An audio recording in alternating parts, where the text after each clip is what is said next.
जब पवित्र हो जावेंगे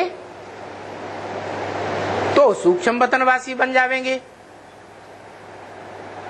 कब बोला है?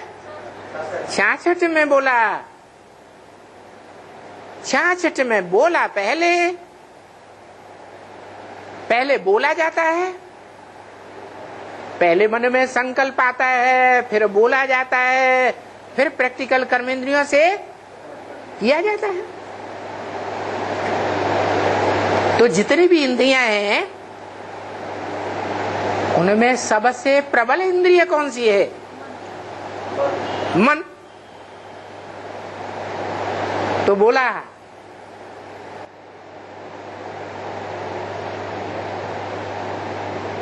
पहले हम सूक्ष्म वतनवासी हो जावे। कौन है? जो भी ब्रह्मा सो विष्णु बनने वाले होंगे नंबर बाद। फिर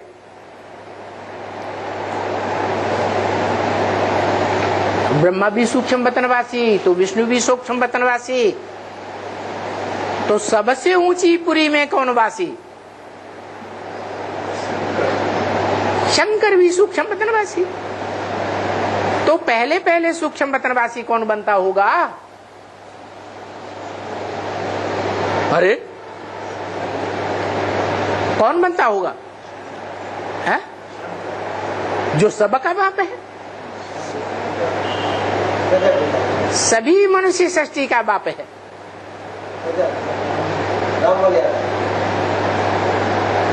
आदि है, सारी मनुष्य सृष्टि का आदि। वो पहले सूक्ष्म वतनवासी बनता होगा।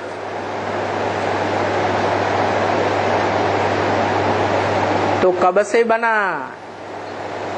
ये वाणी तो वाचा में आई 66 में।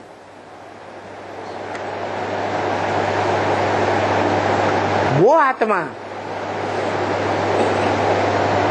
जो काम के आधार पर शंकर नाम रूप धारण करती है, वो सूक्ष्म वतनवासी कब से बनती है?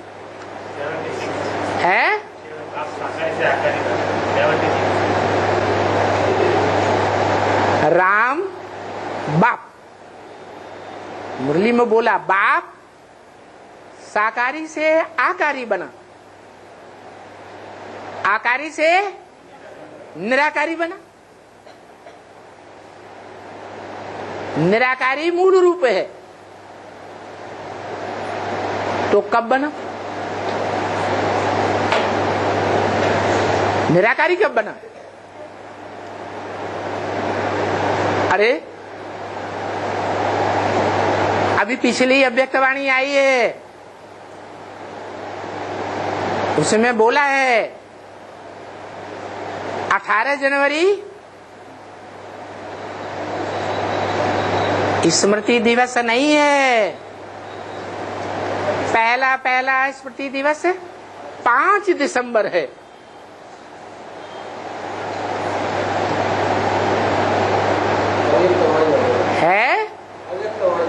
अव्यक्त वाणी में बोला,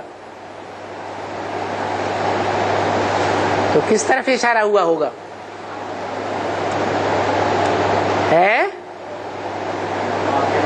सूक्ष्म वतन से ही अव्यक्त मिलन होता है, सूक्ष्म शरीर से ही होता है, या असली मिलन बीज रूप स्टेज का है, बिंदु रूप स्टेज का है? प्रैक्टिकल में आत्मा जब बिंदु रूप धारण कर ले, उस स्टेज में टिकने लगे, तो शिव बाप से मिल सकती है। जैसे बहुत से ब्राह्मण बच्चे अभी भी कहते हैं बिंदी को कैसे याद करें। इसका मतलब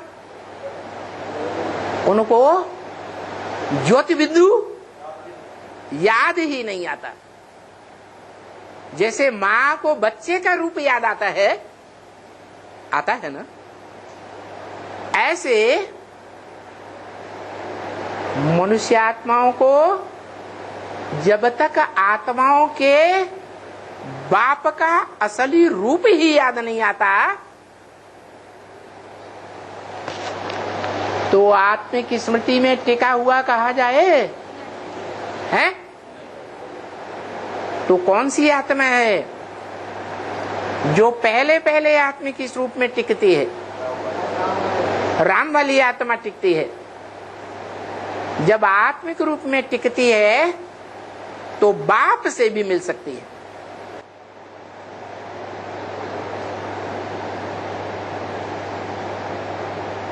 आत्मा के रूप में टिकने के लिए पहले ज्ञान मिलेगा या पहले टिकेगी?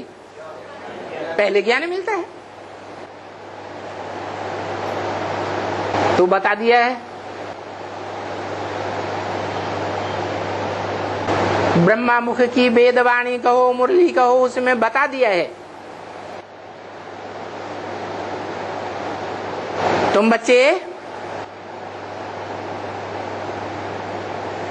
डायरेक्ट बाप से सीखोगे। कब है? जब आत्मा की देह अभिमान की सारी कट उतर जाएगी, बिंदु बन जाएंगे, तो तुम डायरेक्ट किससे सीखोगे? बाप से सीखोगे। कौन सा बाप? कौन सी आत्मा?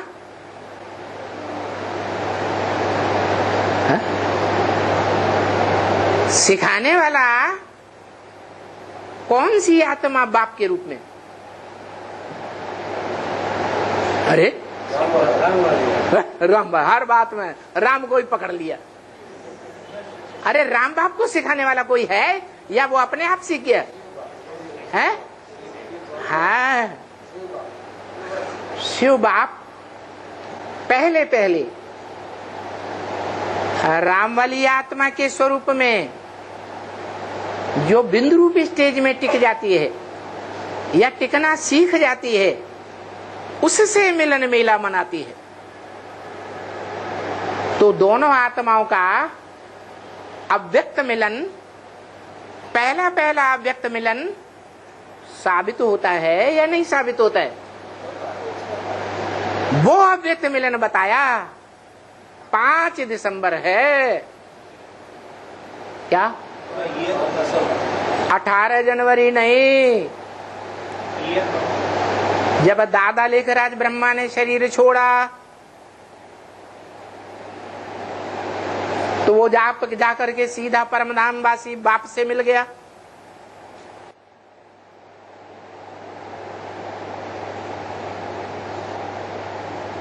दादा लेकर आज ब्रह्मा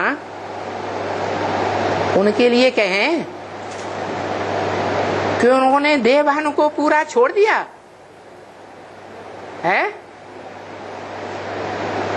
हम बच्चों के लिए बोला है,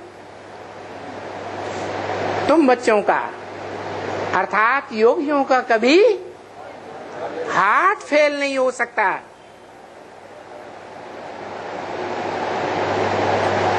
और ब्रह्मा का, दादा लेखराज का हार्ट फेल हो गया। कारण देवान को छोड़ पाया या नहीं छोड़ पाया?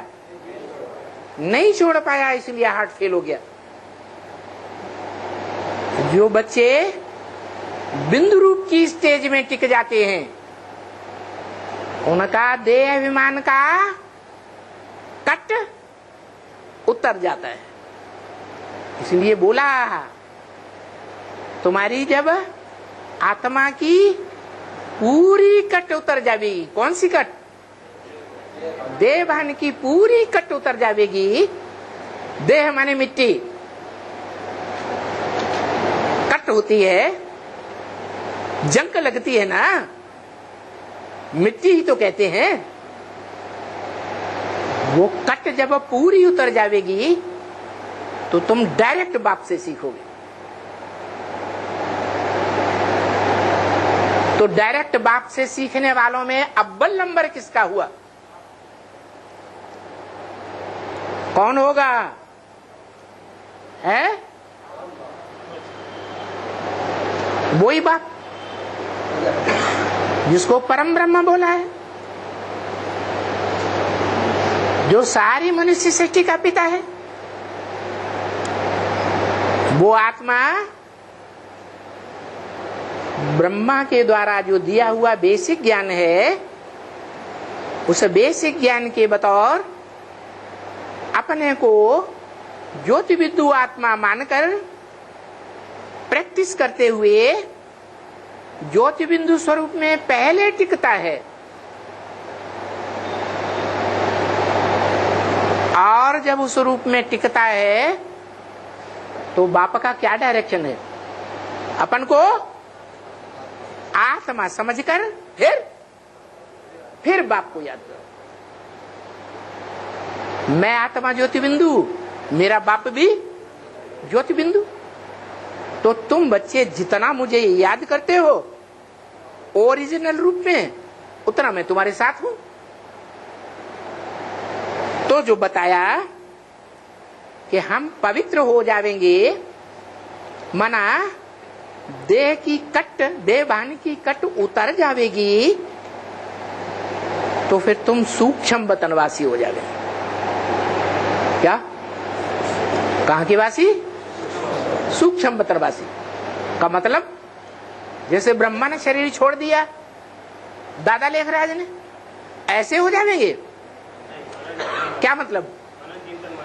हाँ, ये आत्मा जो है इस दुनिया को, लौकिक दुनिया को, देह को, देह के संबंधों को, देह के पदार्थों को भूल जाएगी, बिंदु रूप में टिक जाएगी, अव्यक्त हो जाएगी।